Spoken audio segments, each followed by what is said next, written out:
Oh, okay. Uh, we are live. Live on a Monday night. We are live on a Monday night. Come on in, folks. Welcome. Hello, come on in. Welcome, welcome, welcome. Welcome, my TikTok fam.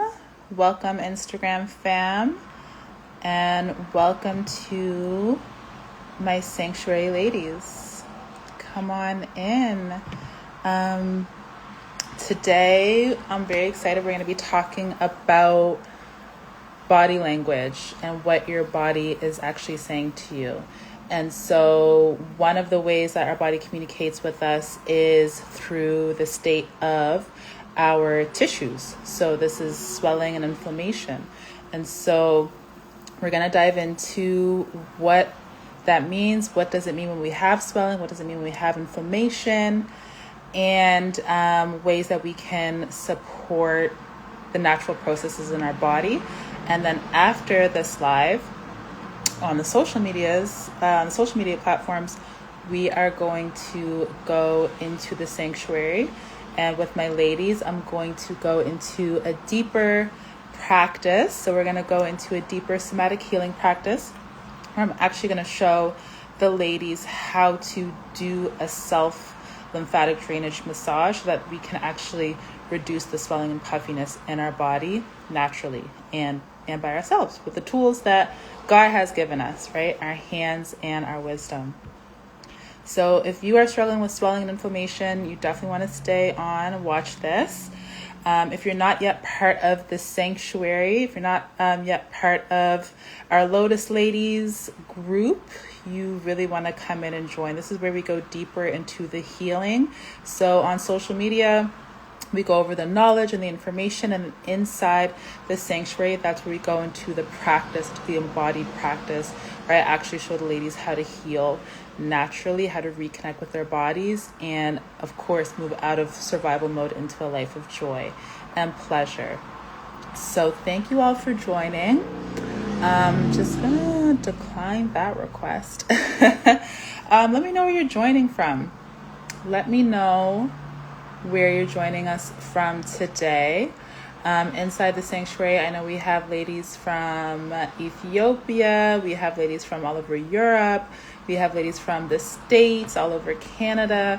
So, I mean, we're a really international community, and I'm loving the group that we have inside there. So if you want to be part of our group, the link is in my bio so you can join. And every Monday night we go in for a deep coaching call, and then Wednesday nights is always our somatic healing night. So I teach ladies again how to heal themselves. We don't just talk about it, we don't just learn it, right? That's a very dare I say, like, masculine way to approach healing and healing and wellness. And so we are into the practice of embodiment. So what does it mean to actually alchemize this information, turn it into practical wisdom that we're applying into our lives on a day-to-day basis? So in there, we carve out that time for mindfulness. We carve out that time to reconnect with our body, touch our bodies through self-massage, through oiling, through doing, different sacred practices, through self-Reiki, right? We take all that information and we embody it into our healing practice. And so tonight, what we're talking about is swelling and inflammation. So let me know where you're joining from. I'd love to know where you guys are joining in from. And let me know if you are currently struggling with any swelling and inflammation. Do you currently struggle with swelling and inflammation in your body? And if so, where is it showing up? Where is the swelling and inflammation showing up in your body right now? I know for some of the ladies that I work with, we have ladies who are experiencing swelling in the face, puffiness in the face, particularly in the mornings, right? We have ladies who have swollen ankles, really, swollen, puffy ankles, especially at the end of the day. Maybe not so much in the morning, but End of the day, we're getting that swollen puffiness, like puffy, swollen hands. Some of us have, old injuries where there's like residual swelling, maybe around joints or around specific tissues or organs. Let me know if you've experienced any sort of swelling recently and where it's showing up for you. Now, ladies are like in the face, right? In the face in the morning, and in the hands in the morning. I see you. Yeah. And I struggle with that too sometimes. So I have to be really intentional about what I'm doing before bed and what I'm doing as soon as I wake up to help minimize some of that swelling. Okay. So I'm just talking about, no pain, very like minimal swelling. If you're experiencing a type of swelling that is really sudden, really hot, I see you say ankles. Your ankles are usually swollen. Yep. Thanks, Camille. If you're experiencing anything that's like really sudden, one side is like really painful, hot to touch, if you're experiencing any shortness of breath, chest pain, anything like that, you're going to want to go to see a doctor or emergency room right away. There was a time that I had a blood clot, and thankfully I knew what that was because, in the health industry, I've seen blood clots before. I know people who experience blood clots. I've felt blood clots before, so I knew what it was. All of a sudden, I was feeling my legs, and there was a red, hot bump in my leg. And I was like, I know I've been working out, but this is not a trigger point. This is not scar tissue. This is not, like muscle swelling. This feels really unusual. And I noticed that my ankle below where that red hot lump was actually starting to swell. And so I went to the emergency right away, and lo and behold, it was actually a blood clot. So I had to be on blood thinners for a while and all that stuff. And now I'm perfectly fine. But if you are noticing any of those symptoms, please go get checked out right away, because that could lead to something really serious. Okay. But on a general swelling note, right? Swelling is actually not bad. Okay. Like, despite what everybody says, despite all the stuff on social media and what people take, like, swelling is not a bad thing. It's not good or bad. Swelling is just your body's way of communicating about what it's dealing with, right? About the flow, about how things are working, how they're not working, right?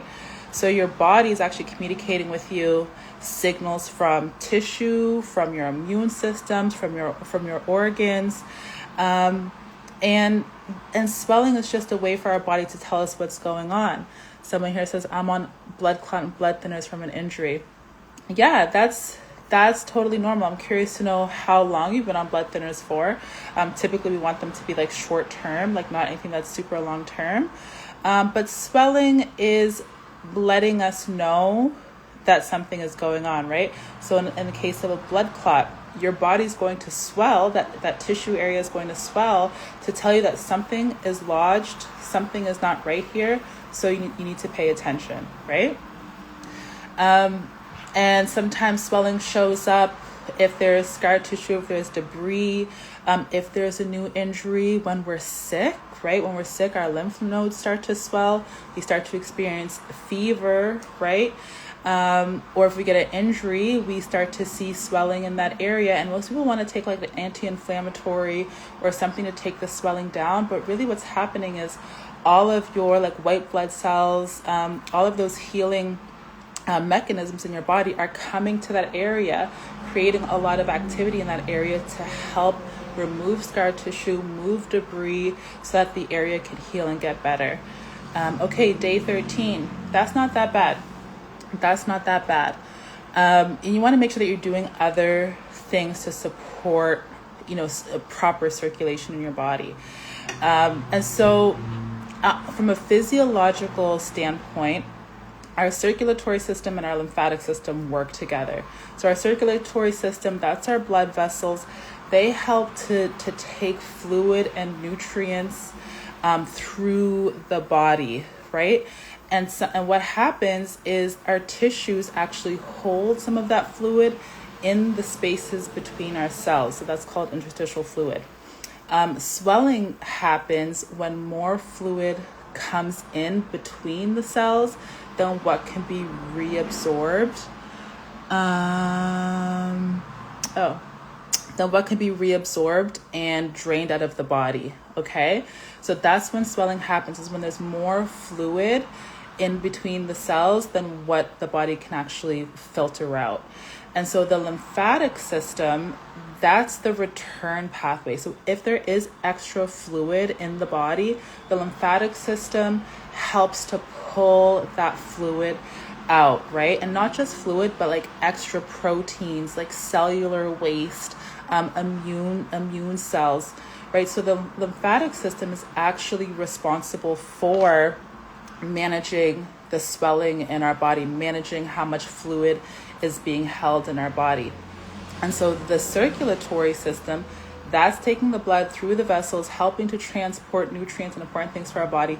The lymphatic system is actually helping to take out the excess fluid, so take out the extra waste, all the, the proteins, the cellular waste, all that stuff. It's helping to filter things out, right? So they work hand in hand. But the circulatory system, that functions by the heart, and like the heart pumps the blood goes through the vessels. The lymphatic system, that is actually activated through muscle movement, right? So activation of muscle, how we move our body. And it's also affected by our breathing, right? So how do we breathe, our diaphragm motion. It's also affected by how hydrated we are, how well our tissues are functioning and all that stuff, right?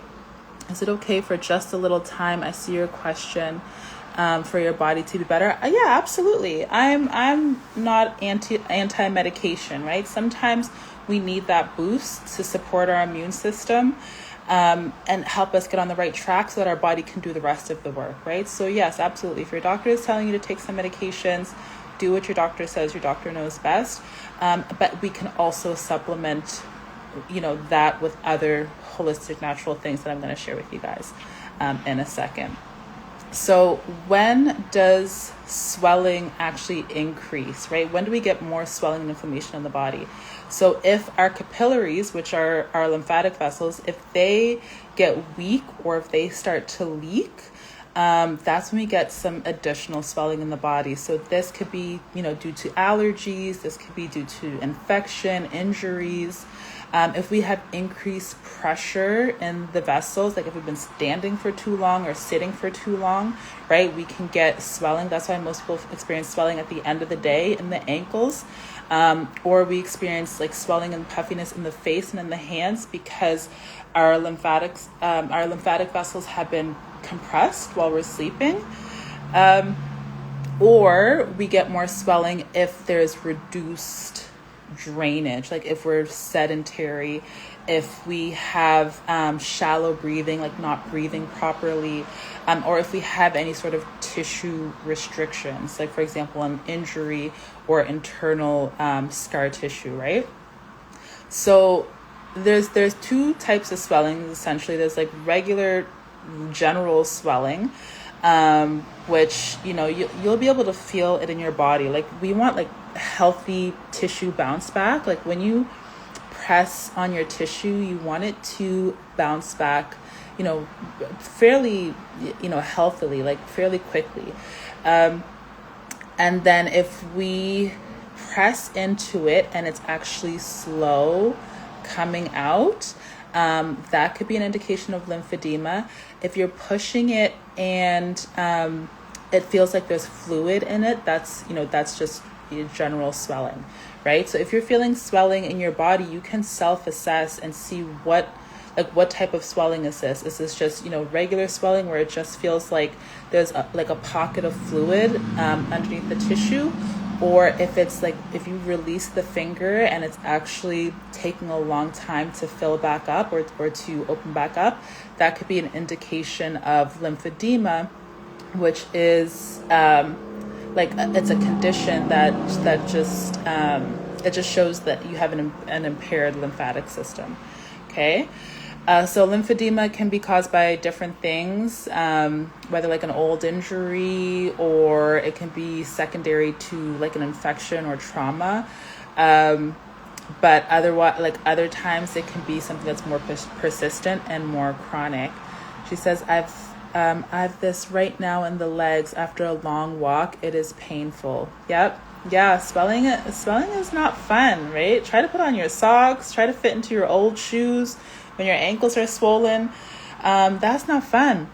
And when I was pregnant with the twins, oh my gosh, my ankles were ridiculously swollen, right? I was on bed rest near the end and postpartum because my ankles were like horrendous. I should find a picture and post it. It didn't even look like my feet. I looked like I had dinosaur feet. Like it was ridiculous. But over time, it started to reduce a little bit, and I still have a little more swelling on my left ankle than I do on my right. And I believe that this is due to some sort of scar tissue or some sort of trauma to the vessels. However, I'm going to osteopathy. I'm doing my lymphatic drainage techniques at home. So it's gone down significantly, but it's still a little bit there, right? And so if there is swelling in your body, there's a couple things that you want to be mindful of, right? So first thing, is there any scar tissue or adhesions in the area? So that could be a cause for swelling. If you've had an injury, a sport injury, car accident, even something minor like sleeping funny on your bed, this can cause scar tissue to build up or crystallization, or sometimes the joints, what's the word that I'm thinking of? It's gonna miss me right now. It's not cartilage, but there's tissue within the bones and within the joints that can build up and also cause a blockage from the lymph fluid to flow through easily. You can get debris, like cellular debris, right? Waste from your cells that can build up in the body as well. You can have fascial tightness. So if your fascia is tight, if your muscles are tight, things become less elastic, and that reduces the flow of lymph, right? Your posture, maybe you're sitting for too long, maybe you're standing for too long, and this is not allowing the circulation to go up and down properly. If you're super tall like I am, you're going to be naturally more prone to swelling because it just takes a long time for the fluids to come back up, right? You've got a long way down and a long way back up. So you're going to be more prone to things like swelling. So things that you want to really be mindful of is not being sedentary, right? Like I said, the lymphatic system, which is responsible for draining excess fluid from our body, this is activated through movement. So you really want to be moving, making sure you're not staying in one posture for too long. Oh, man, just realized I'm not recording in the sanctuary. It's okay. Luckily, I'm live here, so I'll have those videos for later. Right? If you're under chronic stress, right? If you're dehydrated, if you have a diet that's high in sodium, if you're taking a lot of alcohol in, right? If there's hormonal shifts, maybe you're on like new birth control, or you're experiencing perimenopause, menopause, if it's really hot, if you're in the air, you're doing long travel, like the change in air pressure, sitting for long periods and a long drive, these are all contributing factors to swelling. Okay. And again, it's not a bad thing, right? You want your body to tell you these things. Maybe things are blocked. Maybe, there's like bottlenecking that's happening. Maybe there's scar tissue here, right? So we want to be mindful of how our body's communicating to us, not ignore it, but see what's happening, in our lifestyle, and see if there's anything that we can change to help minimize and reduce that swelling. It's not a bad thing. Your lymphatic system, your immune system, your circulatory system, everything's doing what it needs to do, but we need to be mindful and aware of the body language. How is our body communicating with us, and what needs to be done and changed to support that. Yes. So next thing, right, that we want to talk about is how stress can contribute to inflammation and swelling. So when you are in high stress situations all the time, when your body's in fight or flight, it changes how your signals go off, right? Your inflammatory signaling, because what happens is your body feels like I'm in constant threat, like I'm in constant danger. It does not feel safe, so it starts to prioritize bracing, right? I need to get ready to fight. I need to get ready to hold. I need to get ready to brace, right? And so things get really tense. Our breathing starts to change. Our movement starts to change, right? And so when that happens, the drainage system is not a priority, right? Your lymphatic system is not a priority. What's a priority is making sure your heart is pumping, making sure your muscles are ready to fight or flight at any second, right? So if you're in that chronic state of stress, of fight or flight, your lymphatic system is not going to be operating at its best. You're not going to be prioritizing drainage and reducing waste and getting rid of cellular debris. Those are not going to be priorities for your body. So really regulating ourselves, regulating our nervous system, calming ourselves down, right? Getting into our mindful practices.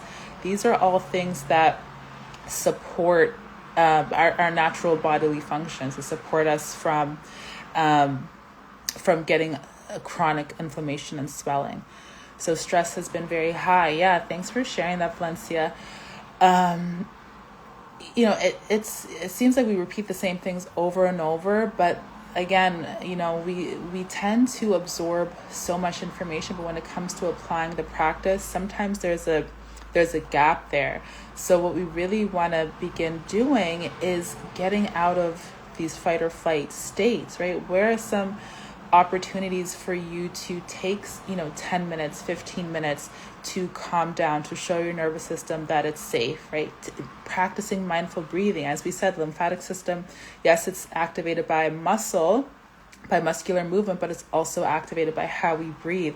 So mindful breathing, right? Learning how to breathe, learning how to control your breath, learning how to strengthen your breath, and then taking those times to lay down with your feet up on the wall, doing your self massages, doing your exfoliation to your skin, your dry brushing, right? And doing self-lymphatic massage, which I'm going to get into in the sanctuary. I'm going to show the ladies in there how to do this self-massage on ourselves, which takes 5-10 minutes. You can do this at night, you can do this in the morning. So if you're curious on what that is, I invite you to join in the sanctuary. I'm going to jump in there after this call. The link is in my bio, so you can learn how to do this massage on yourself, right? So again, swelling and inflammation is your body communicating something to you. So maybe there's debris somewhere, maybe there's a blockage somewhere, or maybe your body's just in too much of a state of fight or flight, that you need to learn how to de-stress and decompress so that your body can work in the way that it needs to be working, right? So 3 things that I want to share with you guys that you can do right now to support your swelling and inflammation in a holistic way, right? Like I said, if you're on medication, stay on the medications for as long as your doctor prescribes. Sometimes you might be on there for like 2-3 months, but if you're prone to this, or if you've experienced this in the past, you are more likely to have it happen again. So we really want to be mindful about maintenance and those types of things. So 3 things that you're going to want to do. First thing is you're going to want to drain, right? You want to drain all that excess fluid out of your body. So this could be elevation, right? Like making sure your feet are above your heart. So if you're watching a show, or if you need to be sitting at your desk or sitting at your laptop, try to get your feet up, right? Above the heart, right? So sitting, laying on your bed with your feet up against the wall, or if you got to work, laying down, put the laptop on your lap or your torso, and just try to have your feet up as much as you can to help drain that, right? If you're noticing swelling in your hands, right? Just you get walk like this or stand like this for several minutes to allow that fluid to drain out of the hands and down into the arm and back to our primary lymphatic vessels, okay? And yeah, deep breathing, right? Deep breathing is the other way for us to help regulate the distribution of our lymph fluids and help activate our lymph vessels, okay? So drainage is number one. Number two, we're going to want to soothe the area, right? So this could be like using a cold compress. So when we apply heat to the area, if there's swelling, you're actually going to bring more fluid into the area, right? So there's mixed research on this actually. If it's a new injury, people are like, put some ice on it, you want to stop the swelling, but actually the swelling is actually bringing more of those white blood vessels in to help clear out that area, help to clear out the debris, help to make sure things are not stagnant, like moving the things around faster so that the healing can take place faster. But if you are finding the swelling is becoming a lot, right? For example, say you want to fit into a pair of shoes that, all of a sudden your feet are swollen and, you can't fit into the pair of shoes. You can place some cold compresses on your ankles to help reduce some of that swelling, okay? For your hands, what you can do, rinse your hands in cold water, right? First rinse with hot water, get those germs off, but then do a cold water rinse. That'll help reduce the swelling in your hands, right? If you're noticing puffiness in your face, not from swollen lymph vessels, this is not from, your body fighting an infection, but if you're just waking up swelling and puffy in the mornings, you can do a bit of a self-massage and then put some cold compresses on your face as well. That'll help get that puffiness away from your face, okay? So you want to strain, you want to soothe, and the next thing you want to do is mobilize. So you actually want to help move the muscles, move the joints, separate the joints, right? You can even do this in between your fingers, but separating the little joints in between your fingers, in between your hand muscles, your wrist, right? Creating space in between the joint pockets. You can do this with your knees, like your kneecaps. You can have someone pull on your shoulder joints, pull on your elbow joints, just gently.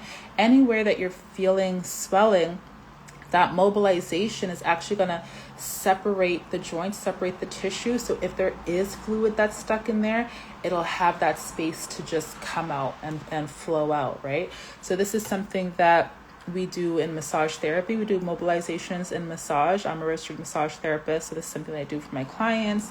This is something you might experience in osteopathy. If you're going to see an osteopath, they'll do some of that light joint mobilizations or decompressions to allow the lymph fluid and that debris and that waste, that buildup of fluid to move, right, to get unstuck. So you can do some of that yourself. If you have anybody around you that can do a little bit of traction on your head, like when you're laying down or when you're sitting, just lifting up the head a little bit. Oh, no worries. You're from France. Thank you for joining. Have a great night. Yes, you can have someone do a little bit of traction, those types of things. Or do that self-massage. Okay, so do some of that massage yourself. Again, we're going to do it in the sanctuary tonight. So if you're interested, join the link in my bio. Join this group of women where we're learning how to heal ourselves. Okay, so drain, soothe, and mobilize. Okay. And with that soothe, right, doing those deep breath, that deep diaphragmatic breathing again, helping to get your heart rate regulated, your lungs regulated, your breath regulated, to get you out of that fight or flight state and to allow your body to do what it needs to do to help you heal and get that excess fluid out of your body. Okay? So again, swelling is a message about load, about capacity and safety. If you are interested in a personalized plan for how to care for your body holistically, whether it is swelling or digestive issues or energetic blocks or imbalances, muscle fatigue, muscle tension. You can book a session with me. I do in-person sessions, also do one-on-one sessions virtually, so you can book. Link is in my bio for that. And you can join the sanctuary, right? This is where we go in weekly for nervous system regulation practices. DVT, remind me what DVT is. Valencia, I forget what DVT is. I feel like I know it, but it's leaving my mind. But yeah, you can book one-on-one with me, join inside the sanctuary. We'll go into this deeper. And then again, lymph loves movement, lymph loves breath. Anytime that you are seeing swelling, this is a indication of stagnation. Things are stuck, things are not moving, things have become stagnant, and so we want to support this through movement and through breath. And inflammation is a protection. It's a protective mechanism that our body does naturally to show us something, and we can help our body feel safe enough so that it can release this excess, right? This fluid retention. And we're not forcing the body to change. All that we want to do is support the body to reorganize and do what it does best, right? Deep vein thrombosis, right? So that can be a serious issue. I'm glad that you got it diagnosed. I'm glad that you got it treated. Thank you for sharing that with me. When I had my blood clot, mine was superficial, so it was in the superficial veins, and I was able to feel that. So again, if you're noticing anything that's hot, anything that is swollen, right, and it's just kind of come out of nowhere, you want to go get that checked out, right? It feels like a hot, swollen, red lump in your body. Go get that checked, right? Rather it be nothing, find out that it's nothing, than for it to be something you not know, okay? So thank you all for joining. This has been great. Thank you for your engagement. Sanctuary ladies, please stay on. I'm going to show us how to do a self-lymphatic drainage massage, and I'm looking forward to seeing you all again soon. Have a wonderful night, everyone. Thank you so much. Take care. Bye.